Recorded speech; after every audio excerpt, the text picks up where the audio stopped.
अपने इस YouTube channel पर हार्दिक स्वागत है। जैसा कि आप अपनी स्क्रीन पर देख रहे हैं कि आज मैं आपको जो बताने वाला हूँ वो स्टेटस से करंट स्टेटस जो है वो कैसे बदलाव हो रहा है, कैसे आपको चेक करना है, कैसे आप जानेंगे। दूसरी बात स्टेटस वेरीफ़ाई होना कब से शुरू होगा, यदि शुरू हो गया है तो कैसे हो रहा है। दूसरी बात एनआईसी पर और एनपीसीआई पर आपका डाटा सत्यापन जारी है, वो कैसे होता है, कहाँ होता है, कब हो जाता है, कितने बार क कब आपका पेमेंट आ जाता है। सारा जानकारी हम इस वीडियो में लेंगे। तब तक आप लोग इस चैनल को लाइक कर दीजिए और वीडियो को और चैनल को सब्सक्राइब करके बेल आइकन दबा दीजिए और साथ ही एक ज़रूरी इन्फॉर्मेशन भी मैं आपको बता देता हूँ। तो फ्रेंड्स, अगर अभी तक आप लोग अपने इस टेलीग्राम ग्रुप में ना जुड़े हों तो ज़रूर जुड़ जाएँ। जुड़ने के लिए ऊपर सर्च बटन में बस सर्च करना है आपको @ऑनलाइन ट्रैकवे। आपको मतलब आप यूट्यूब के अबाउट सेक्शन में लिंक भी मिल जाएगा, बट आप चाहें तो अपना टेलीग्राम खोलें, सिंपल है। ऊपर सर्च बटन में सर्च करिए @ऑनलाइन ट्रैकवे। स्पेलिंग आपको ये वाला लिख देना है। जैसे आप लिखेंगे ये ग्रुप आपको सेम टू सेम यहाँ पर दिखने लगेगा, आप उसमें आकर के जुड़ जाइएगा। जुड़ने का बेनिफिट ये है मेरे फ्रेंड्स, क्योंकि यहाँ पर सबसे पहली बात तो कोई भी अपडेट होती है वो मैं आपको डाल दिया करता हूँ। दूसरी बात स्कॉलरशिप से रिलेटेड आपको उसमें कुछ भी पूछना हो, कुछ भी जानकारी लेना हो तो आप ले सकते हैं। डायरेक्ट आप कमेंट करते हो, मैं आपके कमेंट का जवाब देता हूँ। मैं आपको चलिए दिखा भी देता हूँ लाइव प्रूफ के तौर पे। ये देखिए फ्रेंड्स, मैंने ये एक वीडियो डाला था तो मैंने यहाँ पे कमेंट भी किया था, तो इसमें कमेंट्स के जवाब भी मैं देता हूँ। आप देखिए, ये देखिए इन्होंने हेलो सर करके पूछा था, आप मेरा फॉरवर्ड नहीं हुआ, क्या करना चाहिए। इन्होंने दूसरा क्वेश्चन ये वाला पूछा था दूसरे लोग, तो मैंने यहाँ पर देखिए समय टू समय यहाँ पर अपना जो है जवाब भी देता रहता हूँ। तो आप लोग इसी तरह से जुड़ जाइए, कुछ भी पूछना हो तो पूछ सकते हैं। कमेंट बॉक्स आपके लिए हमेशा खुला हुआ है, यूट्यूब का भी कमेंट बॉक्स खुला है, वहाँ पर भी आप पूछ सकते हैं, मैं आपको जवाब जरूर दे दूँगा समय निकलते ही। और चलिए मैं आपको अपडेट पर ले चलता हूँ। देखिए फ्रेंड्स, अपडेट पे जाने से पहले मैं आपको जो है ये अपडेट मैं आपको बता दूं कि आपका डेट क्या है। पहली बात तो आपको जानना है कि आपका डेट कब से कब क्या था, क्या कब होने वाला था और कब कैसे क्या हो रहा है। सबसे पहले तो यही जानना ज़रूरी है। जानने के लिए आप देख सकते हैं ये लेटेस्ट अपडेट है 5 जनवरी का। ये लेटेस्ट अपडेट यहाँ पर दिया गया है। ये डेडलाइन जो है वो 5 जनवरी को जारी किया गया था, 9-10 के लिए है। ये कक्षा 9-10 के लिए है। मैं अभी 11-12 और उससे भी ज़्यादा क्लास के लिए बताऊँगा। तो पहले 9-10 का हम देख लेते हैं। 9-10 में जो है यहाँ पर आप देखते हैं ऑनलाइन आवेदन 14 जनवरी तक था इसका। बाकी आप मैं इसको यहाँ पर भुगतान की प्रक्रिया में अगर आप आएँगे तो यहाँ पर देख सकते हैं पीएफएमएस जिसको आप बोलते हैं, पीएफएमएस एनआईसी जो होता है, एनआईसी जो होता है वो पीएफएमएस पर जो है, पीएफएमएस पर वो वेरीफाई करता है, उसको स्क्रूटनी करता है, छांटता है कौन सही है कौन गलत है। तो वो कार्यवाही जो है आपकी वो 20 जनवरी से चालू है, जो कि 4 फरवरी तक चलने वाली है। तो यानी मान के चलिए अभी 20 तारीख से चालू हो चुकी है और अभी प्रोसेस चल ही रहा है और 4 फरवरी लास्ट डेट है उसका करने का। तो आप मान के चलिए जो भी आपका डाटा होगा वो सारा चेक हो रहा है, अभी 4 फरवरी तक वो चेक होगा। जैसे ही 5 फरवरी होगा वो आपका स्टेटस बन करके आ जाएगा। पर 5 फरवरी को आपका स्टेटस के रूप में वो सामने आ जाएगा। 5 फरवरी से 10 फरवरी तक आपका जो भी डाटा में गलती हुआ रहेगा वो आपके स्टेटस में शो होगा। आप उसी का स्टेटस में जो शो होगा उसको आप सही करेंगे कब, तो वो अब देखिए 13 फरवरी को जो है मतलब आप जो है मतलब 13 फरवरी तक नहीं, आप इसको 5 से लेकर के 10 के बीच में जो आपको स्टेटस में शो होगा कि आपकी क्या गलती है क्या नहीं गलती है, तो उस गलती को सुधार आप 13 फरवरी तक कर सकते हैं। यानी आपको करना तो 10 फरवरी तक है, उस पर सुधार होने के बाद जो है 13 फरवरी तक वो फाइनल लॉक हो जाएगा। यानी आपको 5 से 10 के बीच में आप अपना त्रुटि जो भी होगा वो आपको सुधार करना होगा। उसके बाद अगर आप देखेंगे कोई, अगर आप मान लीजिए आपका कोई गलती है, कोई मतलब त्रुटि आ गया है, तो उस त्रुटि को जब फिर से सुधारेंगे, उसके बाद जब फिर से भेजेगा तो कॉलेज 14 फरवरी तक भेज देगा। फिर से उसकी जांच की जाएगी 15 से 21 के बीच में, और जांच करने के बाद फाइनल लॉक कर दिया जाएगा। और फाइनल लॉक करने के बाद आपको 8 मार्च जैसे ही आएगा वो आपको पैसे की डिमांड कर दी जाएगी। आपके जिला मतलब जो आपका समाज कल्याण विभाग होता है जिला में, जिला समाज कल्याण विभाग को जिला समाज कल्याण विभाग जो क्या कर देगा, समाज कल्याण निर्देशालय जो कि लखनऊ में होता है, वहाँ पर आपको पैसे की मांग कर देगा। और अगर आपका सब कुछ सही रहेगा तो 15 मार्च के बाद आपका धनराशि आपके खाते में मिल जाएगा।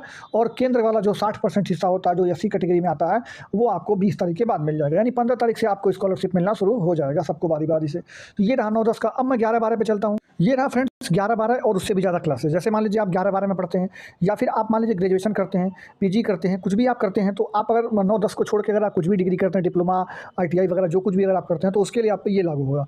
ये लागू क्या हो रहा है मैं आपको बता दूं। सबसे पहले तो इसको भुगतान की प्रक्रिया आप ऑनलाइन क्या किए थे, 18 फरवरी तक करना था, वो सब आपका 18 जनवरी तक आप कर चुके हैं, वो सब आपका काम हो चुका है। अब देखिए यहाँ पर जो है स्क्रूटनी, अगर आप यहाँ पर देखेंगे तो यहाँ पर आप देखिए स्क्रूटनी आपकी 24 जनवरी से शुरू कर दी गई और 9 फरवरी तक आपकी स्क्रूटनी होनी है।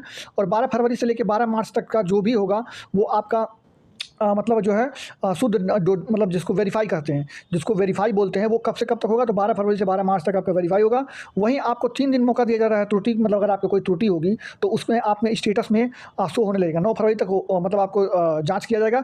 10 फरवरी को आपका स्टेटस आ जाएगा और 10 फरवरी के स्टेटस आने के बाद 12 तारीख से लेकर के और आप 15 तारीख के बीच में अगर कोई त्रुटि होगी तो आप यहाँ पर सुधार कर पाएंगे। फिर उसके बाद आप जो है जमा कर देंगे और लास्ट आपकी स्क्रूटनी 26 फरवरी को हो जाएगी। और अगर अंत में जो है डाटा को लॉक करने के बाद और जो आपका मांग सृजन होगा वो 17 मार्च हो जाएगा। यानी 17 मार्च को फाइनली वेरीफाई करके और जो पैसे की डिमांड होगी वो जिला समाज कल्याण विभाग निर्देशालय से अपना पैसे की मांग कर देगा और 22 मार्च से आपकी स्कॉलरशिप आपके खाते में आ जाएगी।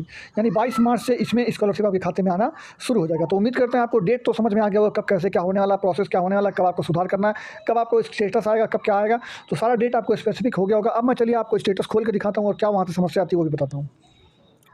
तो जैसा कि फ्रेंड्स हम उत्तर प्रदेश के ऑफिशियल साइट पर आ चुके हैं और यहाँ से मैंने लॉगिन वाली पेज खोल ली है। तो यहाँ पर आपको ये अपने डाटे फिल करने होंगे, रजिस्ट्रेशन नंबर, मोबाइल नंबर और अपना पासवर्ड जो भी बनाए होंगे और कैप्चा वगैरह भर के आपको सबमिट करना होगा। तो चलिए मैं आपको यहाँ पर सब कुछ करके सबमिट कर देता हूँ।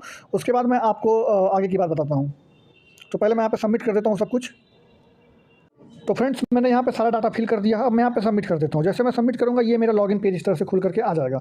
ये देख सकते हैं ऑफिशियली आप इस तरह से लॉगिन हो सकते हैं, जैसे कि मैंने यहाँ पे लॉगिन कर लिया है। अब यहाँ पे आप ऊपर का 3 डॉट बटन है, इस पर क्लिक करेंगे और नीचे आकर के यहाँ पे मैं आपको दिखा देता हूँ। नीचे आकर के आपको यहाँ पर लिखा होगा, आप अपने स्क्रीन पर देख रहे होंगे चेक फॉर करंट स्टेटस। जैसे आप इस पर क्लिक करेंगे चेक फॉर करंट स्टेटस, आपका यही सब पेज दोबारा खुल करके आ जा रहा है। लेकिन आपको मैं बता दूँ तो अगर आप आगे जो 5 तारीख के बाद यानी 9-10 वाले 5 तारीख के बाद और अगर ये 11-12 या फिर अदर UG-PG अगर आप करते हैं, पॉलिटेक्निक डिप्लोमा, ITI, B.Ed वगैरह करते हैं, तो वो उसमें 10 तारीख के बाद अगर आप जब चेक करेंगे तो आपको स्टेटस जो कि पुराना स्टेटस जैसे पहले से होता था वैसा स्टेटस आपको दिखने लगेगा और उसमें जो भी आपकी दिक्कत परेशानी होगी या फिर जो भी वेरीफाई होगा या फिर पेंडिंग होगा वो सारी स्टेटस आपको सामने से शो होने लगेगा। फिलहाल अभी आप कैसे चेक करेंगे कि मेरा फॉर्म अभी तक के स्टेटस में सही है कि नहीं है, उसको चेक करने का आपको सिंपल सा तरीका बता देता हूँ कि फ्रेंड्स आप यहाँ पर देख लीजिएगा कि आपका जो अटेंडेंस परसेंटेज होना चाहिए यहाँ पर वो 75% से ज़्यादा का होना चाहिए। सबसे पहली बात जो आपका अटेंडेंस परसेंटेज होना चाहिए वो 75% से ज़्यादा का स्कूल ने भेजा हुआ ऐसा होना चाहिए। दूसरी बात फॉरवर्डेड बाय इंस्टीट्यूट यहाँ पर आपका लिखा होना चाहिए। अगर यहाँ पर फॉरवर्डेड बाय इंस्टीट्यूट लिखा हुआ है और यहाँ पर अटेंडेंस परसेंटेज आपका 90% से ज़्यादा है, बाकी जो ये नंबर आपने पाया है ये पास वगैरह लिखा हुआ है, अगर इतना चीज़ें आपके डाटा में सही है तो अभी तक आपको फॉर्म में कोई दिक्कत नहीं है, कोई परेशानी नहीं है। अब आपको वेट करना स्टेटस आने का। स्टेटस मैं आपको बता दिया हूँ, मैक्स टू मैक्स आपको 5 फरवरी के बाद स्टेटस आना शुरू हो जाएगा। मुश्किल से 3-4 दिन और बचे हुए हैं, 3-4 दिन के बाद आपको स्टेटस हो जाएगा।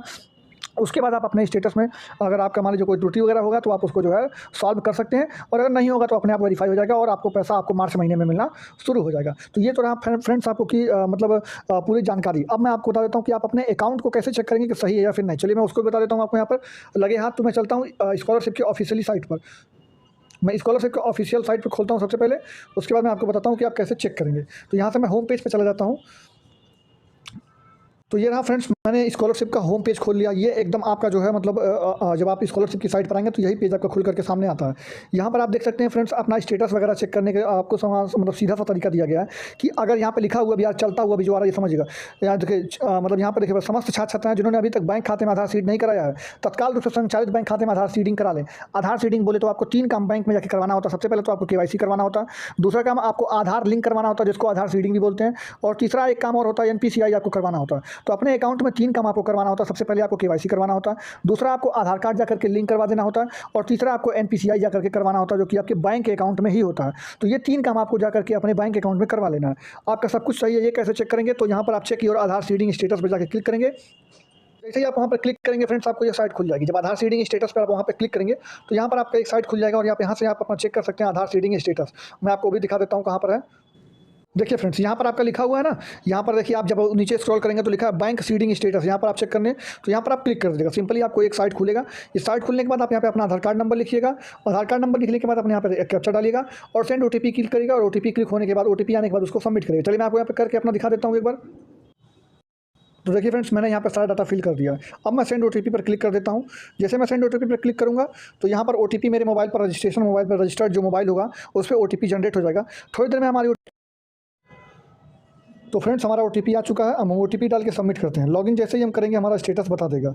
देखिए अभी तो हमारा जो है इनवैलिड या एक्सपायर्ड सेशन बता रहा है। फिर से मैं एक बार चेक करके आपको दिखाता हूँ। हाँ तो फ्रेंड्स मैंने इसमें कई बार ट्राई किया है बट अभी तक इसका साइट जो है नहीं चल पा रहा था। तो आपको बस कुछ नहीं करना, जैसे मैंने आपको बताया वैसे ही आना है। आपको यहाँ पे अपना आधार कार्ड नंबर लिखना है और उसके नीचे आपको यहाँ पे कैप्चा कोड डालना है। फिर वहाँ पे सेंड OTP पे क्लिक करके सेंड OTP आएगा।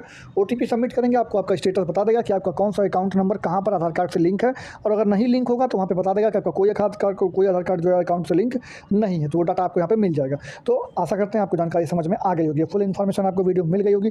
फिर भी कुछ रह गया होगा तो आप हमें कमेंट करके पूछ लीजिएगा, हमारे टेलीग्राम पर भी, हमारे आप यूट्यूब वीडियो के नीचे भी। तो चलिए मिलते हैं अगले वीडियो में, तब तक के लिए अपना ख्याल रखिएगा। जय हिंद, जय भारत, धन्यवाद।